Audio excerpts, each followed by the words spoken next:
ठीक है ना। जापान से अमेरिका जाना है तो ऐसे चल जाइए, अमेरिका से आना है तो ऐसे आ जाइए। बीच में एक आइलैंड था जिसका नाम था हवाई द्वीप। क्या नाम है? हवाई द्वीप। इसकी राजधानी है होनोलुलु। राजधानी क्या है? होनोलुलु। हवाई द्वीप था। हवाई द्वीप पर अमेरिका ने बहुत बड़ा नौसेना का अड्डा बनाया था। जापान ने देखा कि साला इस हवाई अड्डा से हम पर हमला करेगा, इसलिए जापान ने अचानक उठा और 3 घंटे के अंदर अंदर ये हवाई द्वीप का पूरा नौसेना का अड्डा उड़ा दिया। यहाँ बाल बच्चा मुर्गा मुर्गी सबकी जान ले लिया। अमेरिका के 200 लड़ाकू जहाजों को वहीं मार के गिरा दिया। पानी वाले 80 जहाज मार के गिरा दिए। भारतीय नौसेना के पास 80 गो जहाज है। सोचिए उस समय 1945 में जब हम लोग गुलाम थे ना, 1942 में, तो ये मार के गिरा दिया वहां पर। हम लोग के पास आज भी 80 गो जहाज है, लड़ाकू जहाज है, पानी वाली। समझ में आया कि नहीं? 200 जहाज उड़ने वाली मार के गिरा दिया। 2-3 हजार के आसपास आदमी मार के गिरा दिया। अमेरिका पूछा, रे साला चोट्टा हमको काहे मारा रे? तो जापान कहा कि देख भाई, तुमको मारना मजबूरी था। तो अमेरिका कहा कि क्या मजबूरी था?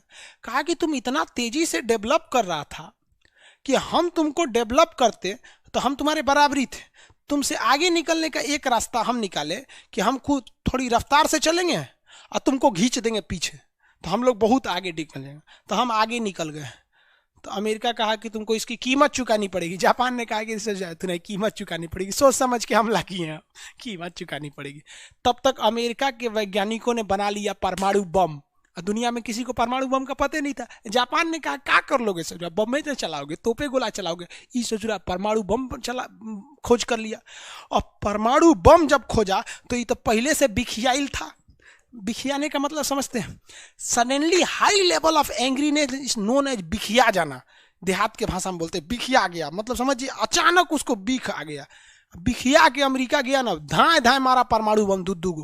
कहा कि अमेरिका तुम सरेंडर, जापान तुम सरेंडर कर, ना तो तीसरका टोक्यो में मारेंगे।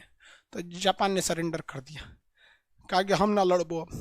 जापान ने उसी समय कहा कि भाई साहब युद्ध से कोनो फायदा नहीं होता है। तो जापान ने कहा कि हम अपनी सेना ही नहीं रखेंगे, अगर कोई देश हमारी सुरक्षा की गारंटी ले। तो अमेरिका कहा ठीक है ठीक है ठीक है, हम तुम्हारी रक्षा करेंगे, जब तक दुनिया है हम तुम्हारी रक्षा करेंगे, तुम सेना मत रखना। जानते हैं अमेरिका क्यों कहा? क्योंकि इसकी रक्षा करने के लिए यहाँ अमेरिका की सेना रखनी पड़ेगी।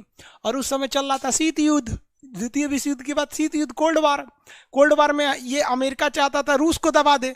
अब उसको देखा कि रूस यहाँ है, चाइना यहाँ है, हमारी नौसेना यहाँ रहेगी, क्या टेंशन है, यहाँ से हम रूस को भी देख लेंगे, यहाँ से चाइना को देख लेंगे, यहाँ से एशिया को देख लेंगे। आज भी जापान की रक्षा की जिम्मेदारी किसकी है?